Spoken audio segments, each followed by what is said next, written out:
In this video, I'll show you how to cancel your Nude One subscription. Now, once you launch the website, I want you to come here at the top right, click on My Account, and then come here and click on Profile. Okay, now in this page, this is your account section. I want you to come here at the top left, click on your Nude One subscription. So click on this icon for Nude One, then you will be on this page. I want you to just go ahead and scroll down. Okay. Now come here and click on Manage Membership. Okay, click on this. Now you'll see your membership and when it actually renews, what your billing amounts are. Just come here and click on a Change Plan. And it's going to give you this pop-up where you have to manage your membership. So you can either continue shopping or cancel your membership.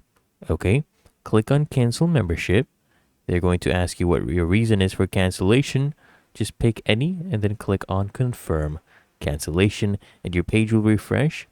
And then it will see right here your payment has been canceled and when your membership will end. If you want to resubscribe, you can just go ahead and click here and continue. Really that easy and simple. If you found this helpful, make sure you smash that like button and subscribe to Find Your Solution.